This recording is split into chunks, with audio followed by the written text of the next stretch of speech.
ان کی مثال اس شخص کی طرح ہے جس نے آگ جلائی، یعنی پہلے تو ایمان لے آیا، جب آگ نے اس ماحول کو روشن کر دیا تو اللہ ان کا نور لے گیا اور انہیں اندھیروں میں چھوڑ دیا، وہ نہیں دیکھ پاتے۔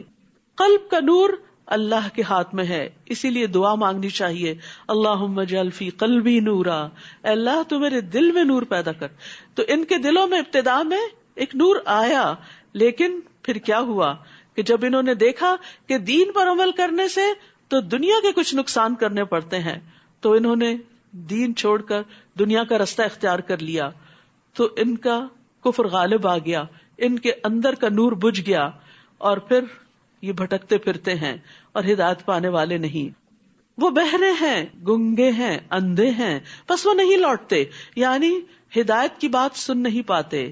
جب ہدایت کی کوئی بات انہیں سنائی جاتی ہے تو وہ کانوں سے ٹکرا کے واپس چلی جاتی ہے، دل کے اندر نہیں جاتی، اور حق بات کہہ نہیں پاتے اور حق کو دیکھ نہیں پاتے۔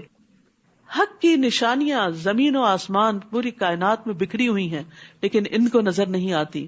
قرآن کی آیات بھری ہوئی ہیں حق بیان کرنے کے لیے، لیکن ان کو حق نظر نہیں آتا، بس وہ نہیں لوٹتے، یعنی کس کی طرف؟ ایمان کی طرف، لہٰذا وہ نفاق کے اندر ہی رہتے ہیں۔ یا ان کی مثال آسمان سے اترنے والی زوردار بارش کی طرح ہے، جس میں اندھیرے ہیں اور گرج ہے اور چمک ہے، آسمان سے آیات نازل ہوتی چلی جا رہی ہیں، جس میں روشنیاں بھی ہیں لیکن اس کے ساتھ ساتھ کچھ خطرات بھی ہیں۔ وہ کڑکنے والی بجلیوں یعنی مشکل احکامات اور موت کے ڈر سے اپنی انگلیاں اپنے کانوں میں ڈال لیتے ہیں، مزید کچھ سننا نہیں چاہتے، ہدایت کی طرف آنا نہیں چاہتے، اٹس ٹو مچ۔ اور اللہ کافروں کو گھیرنے والا ہے۔ انسان سوچے کہ اللہ سے بھاگ کر کہاں جا سکتے ہیں؟ کیا زمین پناہ دے گی یا آسمان کہیں چھپا لے گا؟ نہیں، جب موت کا فرشتہ آئے گا تو پکڑ کے گرفتار کر کے لے جائے گا، اور پھر واپسی کا کوئی راستہ نہ ہوگا، پھر ایک اللہ کے سامنے ہی حاضر ہونا ہوگا۔ اس سے پہلے کہ وہ وقت آئے اس کی تیاری کر لینا لازم ہے۔ قریب ہے کہ بجلی ان کی آنکھوں کی روشنی لے جائے، جب بھی وہ ان کے لیے روشنی کرتی ہے تو وہ اس میں چل پڑتے ہیں، اور جب ان پر اندھیرا چھا جاتا ہے تو وہ کھڑے رہ جاتے ہیں۔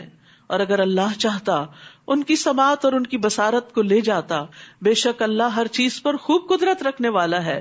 یعنی جب کوئی آسان حکم آتا ہے، جب کوئی امید والے حالات نظر آتے ہیں، اچھے دن آتے ہیں، تو کہتے ہیں ٹھیک ہے ہم بھی دین کی طرف آتے ہیں، لیکن جب کوئی تکلیف مشکل آتی ہے تو پھر پلٹ جاتے ہیں۔ اللہ سبحانہ تعالیٰ نے ان سے مکمل صلاحیت نہیں چھینی، اللہ چاہتا تو ان کے کان آنکھیں یعنی ان سے ہدایت کے اسباب چھین لیتا، لیکن اللہ تعالیٰ ابھی بھی موقع دے رہا ہے۔ تو آپ دیکھیے کہ ہر شخص کہیں نہ کہیں قول و فعل کا تضاد رکھتا ہی ہے، کہیں نہ کہیں منافقت کی کوئی نہ کوئی خوب پائی ہی جاتی ہے۔ اور یہ بات اس لیے بھی کہہ رہی ہوں کہ حضرت عمر جیسے شخص، حضرت عمر رضی اللہ عنہ، وہ حضرت حذیفہ کو قسم دے کے کہتے ہیں بتاؤ جن منافقین کے نام تمہیں اللہ سبحانہ تعالیٰ کے رسول صلی اللہ علیہ وسلم نے بتایا تھے، کہیں میرا نام تو اس میں نہیں، کہیں میں تو منافق نہیں۔ حضرت حنظلہ کہتے ہیں نافق حنظلہ، ابو بکر کہتے ہیں میری بھی یہی کیفیت ہے۔ وہ اپنے اوپر منافقت کا خوف کرتے تھے، لیکن آج ہم اپنے آپ کو سچے پکے مومن سمجھتے ہیں اور منافقت سے اپنے آپ کو دور سمجھتے ہیں۔ تو نفاق ہوتا ہی اس کے اندر ہے جو منافقت سے بے خوف ہو جاتا ہے، ورنہ ہر سچے مومن کو منافقت کا ڈر لگا رہتا ہے کہ کہیں میرے اندر تو کوئی ایسی صفت نہیں کہ اللہ سبحانہ تعالیٰ مجھ سے ہدایت کے یہ مواقع نہ چھین لے۔ تو ہمیں دعا کرتے رہنا چاہیے، اللہم متعنا باسماعنا وابصارنا وقواتنا ما احییتنا واجعلہ الوارث منا۔ اے اللہ جب تک تو ہمیں زندہ رکھ، ہمیں ہماری سماعت، ہماری بصارت اور ہماری قوت سے مستفید کر اور اسے ہمارا وارث بنا دے۔ یا اللہ تو ہم سے یہ صلاحیتیں نہ چھیننا اور ہمیں ہدایت پر ہی قائم رکھنا۔ پھر تمام انسانیت سے خطاب ہے، یا ایھا الناس اعبدوا ربکم، اے لوگو اپنے رب کی عبادت کرو۔ تم سب کے سب اپنے رب کے آگے جھک جاؤ، اپنے رب سے سب سے بڑھ کے محبت کرو، اس کی عظمت بجا لاؤ۔ کون ہے تمہارا رب؟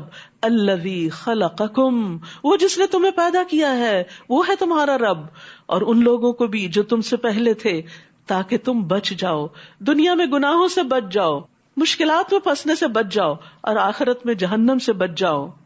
وہ رب تمہارا کون ہے؟ پہچانو رب کو، وہ جس نے تمہارے لیے زمین کو فرش بنا دیا اور آسمان کو چھت بنایا اور آسمان سے پانی برسایا یعنی بارش نازل کی اور پانی سے تمہارے لیے پھل بطور رزق پیدا کیے، پس تم اللہ کے ساتھ کسی کو شریک نہ ٹھہراؤ، حالانکہ تم جانتے ہو، تمہیں پتا ہے یہ سب کچھ وہی کر رہا ہے، تو پھر عبادت کے لائق بھی صرف وہی ہے، لا الہ الا اللہ۔ اور عبادت کے لیے کس چیز کی ضرورت ہے؟ قرآن پڑھنے کی ضرورت ہے، تاکہ پتہ چلے کہ اللہ تعالیٰ کو کیا پسند ہے اور کیا پسند نہیں ہے۔ کیونکہ عبادت کیا ہے؟ 4 لفظ یاد رکھیے، ظاہری، باطنی، اقوال، اعمال، جن کو اللہ تعالیٰ پسند کرتا ہے۔ یہ سب کچھ جاننے کے لیے کہاں سے ہمیں پتہ چلے گا؟ کس کی طرف رجوع کرنا؟ قرآن و سنت کی طرف۔ لیکن اس سے پہلے کہ ہم قرآن کی طرف رجوع کریں، اللہ تعالیٰ نے قرآن کی اتھینٹسٹی کو اسٹیبلش کر دیا، چیلنج کر دیا، فرمایا اور اگر تمہیں اس قرآن میں کوئی شک ہے جو ہم نے اپنے بندے محمد صلی اللہ علیہ وسلم پر نازل فرمایا، تو اسی طرح کی ایک سورت تم بھی بنا لاؤ اور اللہ کے سوا اپنے گواہوں یعنی مددگاروں کو بھی بلا لو اگر تم سچے ہو۔ پھر اگر تم نے ایسا نہ کیا اور تم ہرگز نہ کر سکو گے، اس قرآن جیسی کوئی چیز نہیں بنا سکتے، چیلنج ہے، تو بچو اس آگ سے جس کا ایندھن انسان اور پتھر ہیں، کیونکہ اگر قرآن کے بغیر زندگی بسر کی اور اللہ کو ناراض کر کے گئے تو پھر انجام بڑا بھیانک ہے۔ بہت شدید آگ ہے جس کا ایندھن انسان اور پتھر ہیں، جو کافروں کے لیے، انکار کرنے والوں کے لیے تیار کی گئی ہے۔ اور خوشخبری دے دیجئے ان لوگوں کو جو ایمان لائے اور انہوں نے نیک عمل کیے کہ ان کے لیے ایسے باغات ہیں جن کے نیچے نہریں جاری ہیں، جب انہیں ان باغوں میں سے کسی قسم کا پھل کھانے کو دیا جائے گا تو وہ کہیں گے یہ تو وہی ہے جو اس سے پہلے بھی ہم دیے گئے تھے۔ یعنی وہ پھل کوئی بالکل انہونے نہیں ہوں گے، ان پھلوں سے وہ مانوس ہوں گے لیکن ذائقہ بہت مختلف ہوگا، اور انہیں اس سے ملتے جلتے پھل دیے جائیں گے، اور وہاں ان کے لیے پاک صاف بیویاں ہوں گی، ظاہری طور پر بھی اور باطنی طور پر بھی، اور وہ ان باغات میں ہمیشہ رہنے والے ہیں، ہمیشہ ہمیشہ۔ وہ زندگی کبھی ختم ہونے والی نہیں، وہ ہمیشہ کی زندگی ہے، اس کی تیاری کر لیں۔ تو یہاں پر اس جنت کے لیے کیا شرط لگائی گئی؟ ایمان کے بعد عمل صالح کی۔ عمل صالح میں 4 اہم کمپوننٹس ہوتے ہیں۔ نمبر 1 علم، علم کے ساتھ یقینی طور پر پتا ہو کہ یہ واقعی عمل صالح ہے۔ نمبر 2 اچھی نیت، نمبر 3 صبر، اور نمبر 4 اخلاص۔ پھر فرمایا وَأُتُوا بِهِ مُتَشَابِهًا، اور وہ اس سے ملتے جلتے پھل دیے جائیں گے، یعنی جنت کے پھل اگرچہ رنگ اور منظر میں ایک دوسرے کے مشابہ ہوں گے لیکن ذائقہ فرق ہوگا۔ یہ قرآن ایک عظیم کتاب ہے، اللہ سبحانہ تعالیٰ نے اس کو بندوں کے لیے آسان کر دیا ہے، یہ اللہ کا کلام ہے لیکن بندوں کی سمجھ میں آنے والا ہے۔ آج آپ دیکھیں دنیا میں کہ جو لوگ اکیڈیمیا سے تعلق رکھتے ہیں وہ بڑی مشکل زبان میں باتیں کرتے، جو جتنا زیادہ سپر نالج رکھتا ہے اتنی زیادہ مشکل باتیں کرتا ہے، لیکن اللہ سبحانہ تعالیٰ جو رب العالمین ہے وہ بندوں سے ایسی زبان میں بات کرتا ہے جو بندوں کی سمجھ میں آنے والی ہے، اور اسی لیے اس نے قرآن مجید میں ہر طرح کی مثالیں بیان کی۔ تو جب کفار اس کتاب جیسی کوئی چیز نہ لا سکے، اس جیسی کوئی صورت نہ لا سکے، تو قرآن میں نقص نکالنے لگے کہ اس میں یہ مثال کیوں دی گئی، وہ مثال کیوں دی گئی۔ تو اللہ تعالیٰ نے سب سے چھوٹی چیز کی مثال دے کر بات فرمائی کہ بے شک اللہ اس سے نہیں شرماتا کہ وہ مادہ مچھر یا اس سے اوپر کسی چیز کی مثال بیان کرے۔ پھر جو لوگ ایمان لائے ہیں وہ جانتے ہیں کہ وہ ان کے رب کی طرف سے سچ ہے، یعنی ایمان لانے والوں کے سامنے چھوٹی سی چھوٹی چیز کی بھی مثال دی جائے تو وہ اس پر خوش ہوتے ہیں کہ یہ ہمارے رب کی طرف سے ہے۔ اور جن لوگوں نے انکار کیا وہ کہتے ہیں کہ اس مثال سے اللہ کی مراد کیا ہے، ان کو نہیں سمجھ آتی کیونکہ دلوں پہ پردہ جو پڑ گیا ہے۔ اللہ اس سے اکثر لوگوں کو گمراہ کرتا ہے اور اسی سے بہت سے لوگوں کو ہدایت بخشتا ہے، اور وہ اس مثال سے گمراہ کرتا بھی ہے تو صرف فاسقوں کو۔ تو گویا بندوں کے گمراہ ہونے میں ان کی اپنی وجہ ہے، اپنا قصور ہوتا ہے۔ فَلَمَّا زَاغُوا أَزَاغَ اللَّهُ قُلُوبَهُمْ، پھر جب وہ ٹیڑھے ہو گئے تو اللہ نے ان کے دل ٹیڑھے کر دیے۔ تو جو شخص رب کے حکم پر سر تسلیم خم کرتا ہے اللہ تعالیٰ اس کو ہدایت کی توفیق عطا کرتا ہے۔ اس کے برعکس فاسقوں کو اللہ ہدایت نہیں دیتا، جو اللہ کی باؤنڈریز کو توڑ کر اپنی خواہشات کے پیچھے دوڑ پڑتے ہیں۔ الذین ینقضون عہد اللہ، وہ لوگ جو اللہ کے عہد کو توڑتے ہیں، اس کو مضبوط باندھنے کے بعد، اور جس چیز کے جوڑے جانے کا اللہ نے حکم دیا اس کو کاٹ ڈالتے ہیں، اور وہ زمین میں فساد کرتے ہیں، یہی لوگ دراصل خسارہ پانے والے ہیں۔ متقین کی علامات پیچھے آپ پڑھ چکے، منافقین کی بھی پڑھ چکے، کفار کی بھی پڑھ چکے، اور اب فاسقین کون ہیں؟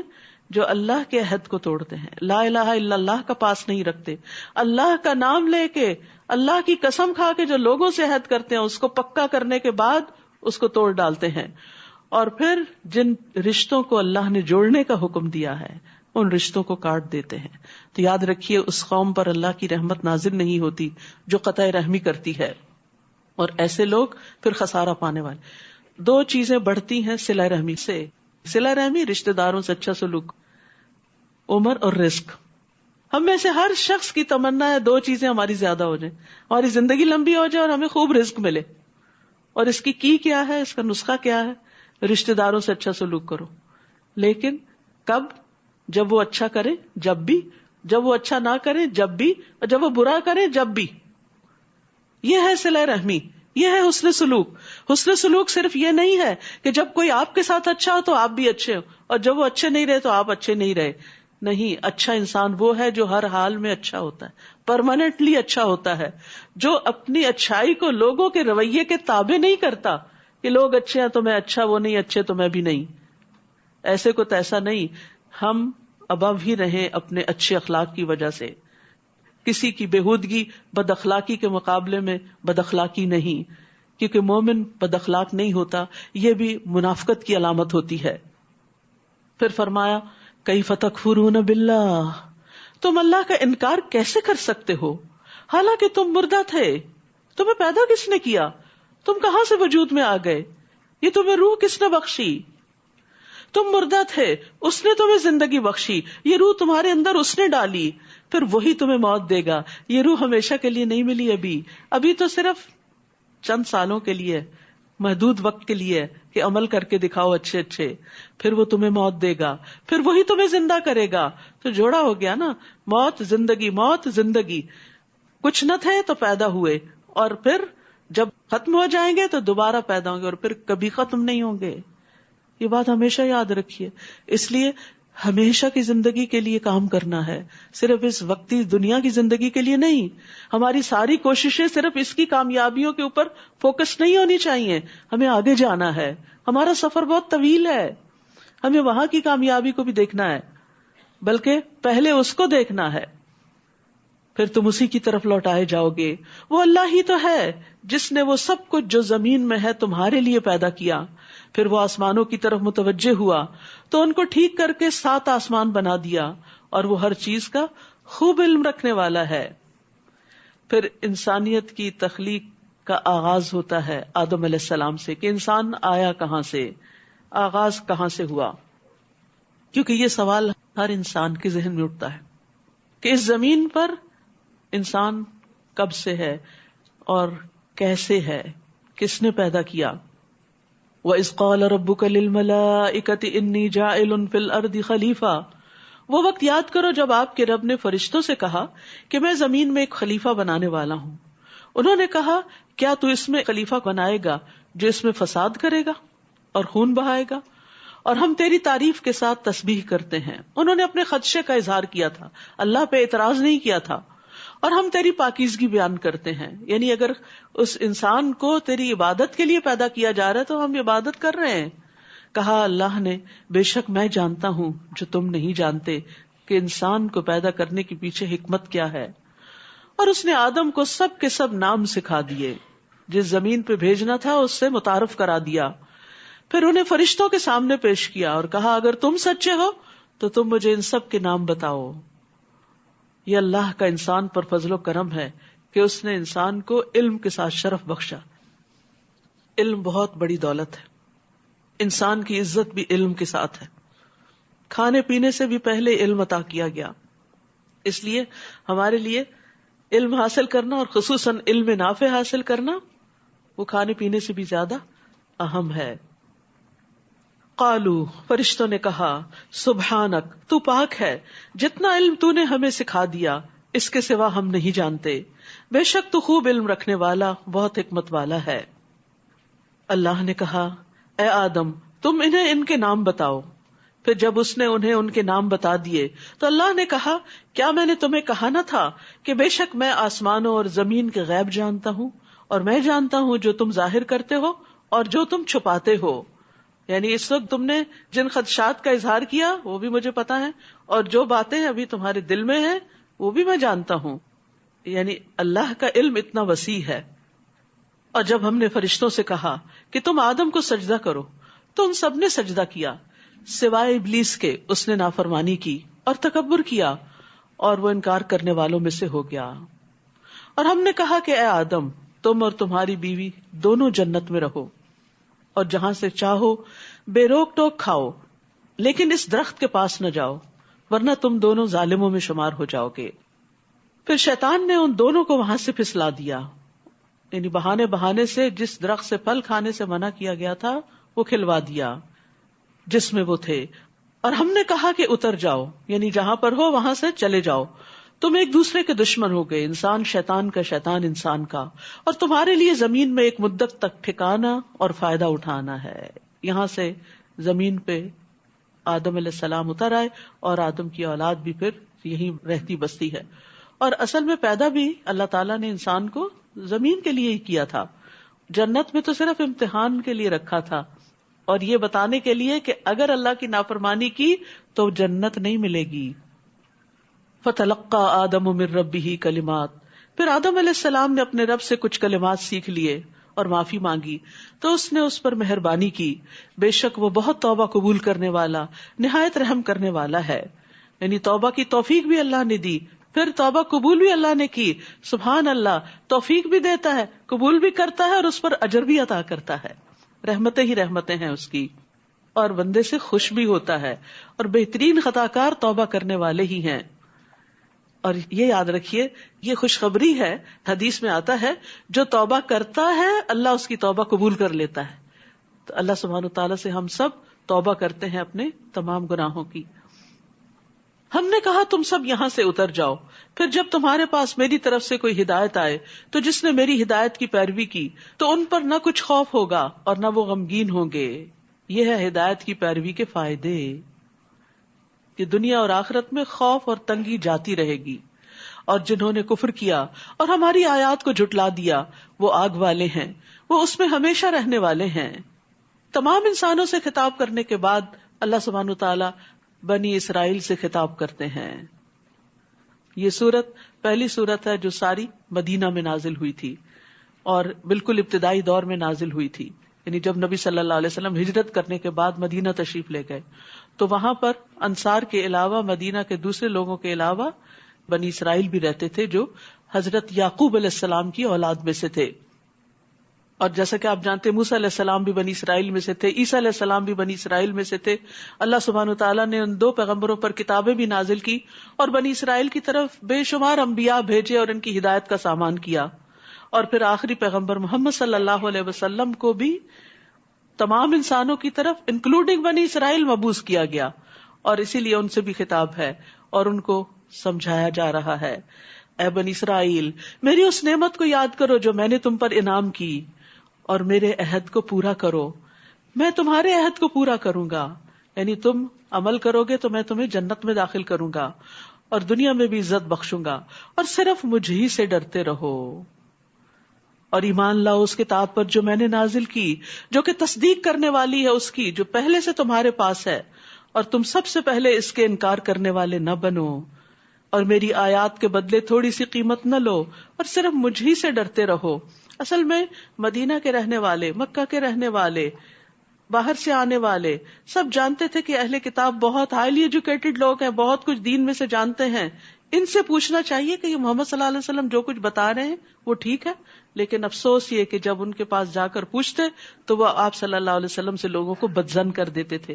تو اس پر ان کو سمجھایا جا رہا ہے کہ ایسا مت کرو اور حق کو واضح کرو، آیات کے بدلے تھوڑی قیمت مت لو، دنیا کے فائدوں کی خاطر اپنا دین مت بیچو، اور حق کو باطل کے ساتھ خلط ملط نہ کرو، اور سچی بات کو مت چھپاؤ حالانکہ تم جانتے ہو، اور نماز قائم کرو اور زکوٰۃ ادا کرو اور رکوع کرنے والوں کے ساتھ رکوع کرو. اہم ترین ہدایات. تو سب سے اہم عبادت جس کا بار بار ذکر آ رہا ہے وہ کیا ہے؟ نماز. کیا تم لوگوں کو نیکی کا حکم دیتے ہو اور اپنے آپ کو بھول جاتے ہو، حالانکہ تم کتاب کی تلاوت کرتے ہو؟ کیا تم عقل سے کام نہیں لیتے؟ تمہارے قول و فعل میں تضاد نہیں ہونا چاہیے، یہ تو منافقت کی علامت ہے۔ وَاسْتَعِینُوا بِالصَّبْرِ وَالصَّلَاةِ، اور صبر اور نماز سے مدد لو، اور بے شک وہ بھاری ہے، نماز مشکل کام ہے، بھاری ہے، مگر ان لوگوں پر نہیں جو عاجزی کرنے والے ہیں۔ عبادت کیا ہے؟ اللہ کے آگے جھکنا، اللہ سبحانہ وتعالیٰ کی اطاعت کرنا، اس کی فرما برداری کرنا، اس کے آگے خشوع اختیار کرنا۔ تو جو اللہ کے آگے جھکتے ہیں وہ نماز کی طرف شوق سے جاتے ہیں۔ نماز ایک معیار ہے یہ دیکھنے کا کہ ہمارے اندر ایمان کتنا ہے، ہم کس درجے کے متقی ہیں۔ اپنے آپ کا جائزہ لیجئے، احتساب کیجئے کہ جب اذان ہوتی ہے تو دل پہ کیا گزرتی ہے، نماز کا وقت آتا ہے تو کیفیت کیا ہوتی ہے، اور جب مصلی کی طرف جاتے ہیں، جائے نماز کی طرف جاتے ہیں، کس دل سے جاتے ہیں، کس شوق سے جاتے ہیں، اور اس جگہ کو کیا سمجھتے ہیں کہ یہ کوئی باغ ہے یا کوئی قید خانہ ہے۔ تو یاد رکھیے، صبر اور نماز سے زندگی آسان ہو جاتی ہے۔ یہ دونوں چیزیں ساتھ ساتھ ہیں۔ تمام انبیاء مشکل اوقات میں نماز پڑھتے تھے۔ سارہ علیہ السلام کو جب اس ظالم بادشاہ نے پکڑا تھا تو انہوں نے وضو کر کے نماز شروع کر دی تھی۔ ادھر ابراہیم علیہ السلام نے بھی نماز شروع کر دی تو اللہ تعالیٰ نے ان کو اس ظالم سے نجات عطا کی۔ نماز پڑھنے سے اللہ تعالیٰ کی رحمتیں آتی ہیں، اللہ کی حفاظت ملتی ہے۔ تو یہ نماز کن پہ بڑی آسان ہے، کن کو بڑی پسند ہے، کن کو نماز سے محبت ہے؟ الذین یظنون انہم ملاقو ربہم، وہ جو یقین رکھتے ہیں کہ وہ اپنے رب سے ملاقات کرنے والے، وہ بالآخرۃ ہم یوقنون، اور بے شک وہ اسی کی طرف لوٹ کر جانے والے ہیں۔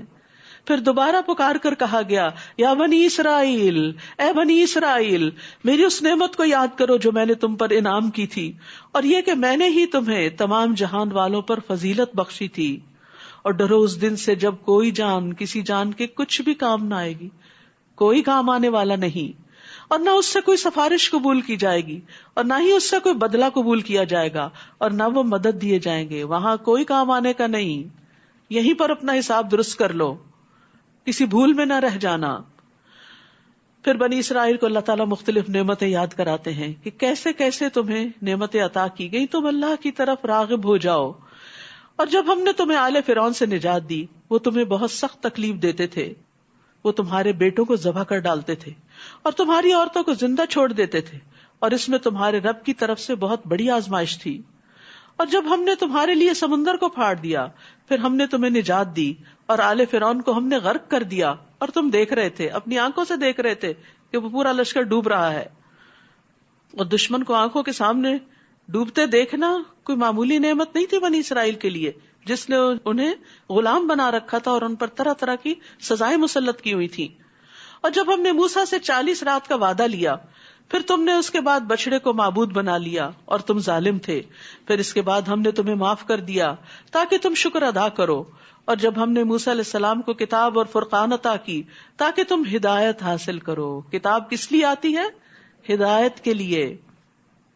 اور جب موسیٰ علیہ السلام نے اپنی قوم سے کہا، اے میری قوم، بے شک تم نے بچڑے کو معبود بنا کر اپنی جانوں پہ ظلم کیا۔